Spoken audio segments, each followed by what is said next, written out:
Welcome to Renegading. On this programme, we talk with some of our Renegading friends and ask them about what surprised them over the last year and, as importantly, what they foresee happening in 2022.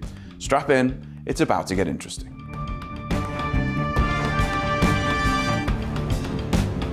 Dr. Ashley Frawley, wonderful to have you back on the programme. Thank you so much for having me. Ashley, tell us, what shocked you in 2021? What surprised you? What ambushed you and you thought, wow, I didn't see that coming?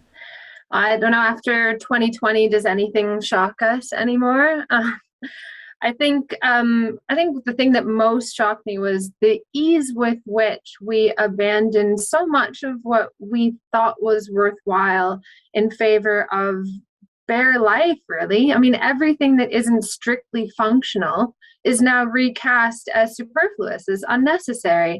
I mean, okay, at the beginning, we were unvaccinated. We were uncertain about what was going on with the COVID-19 pandemic.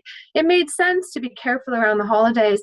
But now in 2021, we're being told to avoid unnecessary socialization at Christmas. I'm sorry, but socialization is necessary, especially during the holidays. We are human, we are social beings.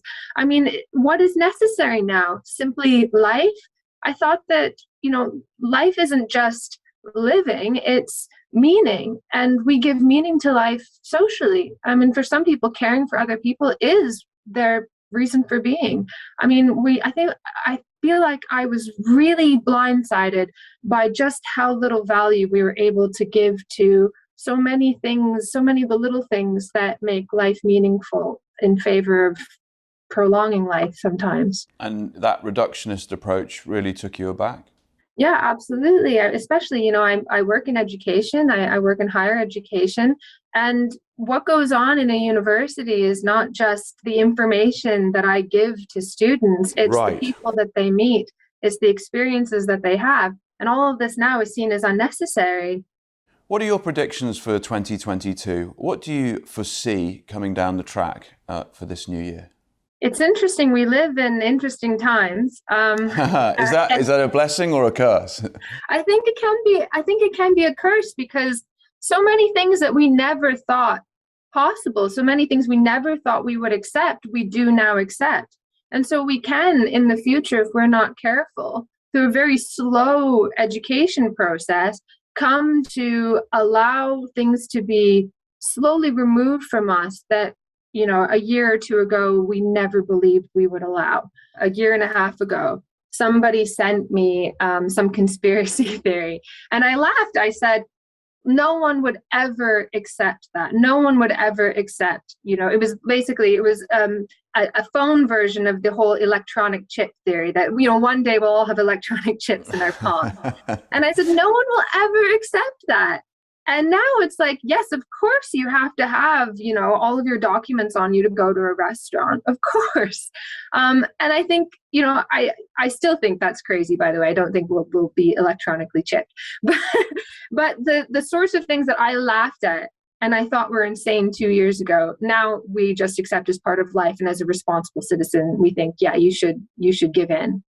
If you were starting your career again, just say you were in your mid-20s and you were starting out, looking at the macro context, what's going on in the world, what advice, if you could go back in time, what advice would you give yourself now or anybody else starting out, given what they are about to confront, and also given that the rule of law isn't really being respected in many places around the world? Well, I think that actually, if you look at the statistics, fear is pretty well correlated with risk. So if you look at each age group, just looking at COVID-19, if you look at each age group, people are pretty fearful in relation to how much risk they actually have. If you look at vaccine hesitancy, people tend to be more hesitant the less benefit the vaccine has to them. So people in older age groups tend to see it as quite a good thing, and people in younger age groups tend to be slightly more hesitant. Right. I mean, that actually shows that I think people are pretty reasonable when it comes to assessing their risk. I think that people do have possession of their of rationality, that they are capable of judging. And I would say to myself, you're not a bad person for questioning things, that actually, as a good, responsible citizen, we can use our reason and we can use our judgment to act on for our own best interest, but also in the interest of others. I think increasingly we are being told, that people are stupid, people can't be trusted. And I think I would have had that kind of skepticism when I was young. I think I would have looked at the world and thought, something bad to me is being done here. And I think I would have been made to feel bad about that. And I would say, don't feel bad about that. Actually, you are being reasonable here. And I think lots and lots of people are actually being reasonable in judging this. And I think we should have some faith in people just a little bit more. Sage advice indeed. Dr. Ashley Frawley, always a pleasure. Thanks for coming on. Happy New Year.